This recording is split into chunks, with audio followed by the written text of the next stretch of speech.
Hello everyone! In this video, we'll delve into the process of permanently deleting your Instagram account. If you're looking to say goodbye to your Instagram for good and want your account to be unrecoverable, you've come to the right place. If you find this video helpful, please consider supporting us by liking it and subscribing to our channel. So, let's get started.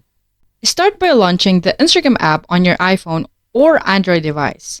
Once it's open, navigate to your profile by tapping your profile icon located in the bottom right corner.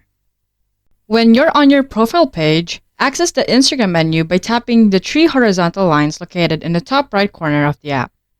Once inside, Settings and Privacy. Select the first option labeled Account Center. In the Account Center, scroll down under Account Settings and select Personal Details. Inside the Personal Details section, select the final option, Account Ownership and Control. Now, simply tap the activation or deletion. A list of Instagram accounts associated with your app will appear.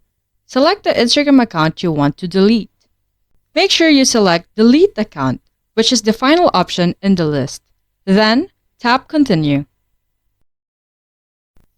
Instagram will ask you why you're deleting your account. Select an appropriate reason from the option provided, and then tap Continue at the bottom. To confirm your decision, you'll see the Enter the password for your Instagram account. Enter it, and then tap Continue again. Congratulations! Your Instagram account has been permanently deleted. Please note that this action will erase all the content, including photos, videos, and likes associated with your account. And there you have it. You've successfully deleted your Instagram account, ensuring that it cannot be recovered. If you have any questions or need further assistance, don't hesitate to leave a comment below. For more Instagram tips and tutorials, check out the links provided in the description or check our channel. If you found this guide helpful, please don't forget to like, subscribe, and hit the notification bell for more updates. Until next time, bye-bye!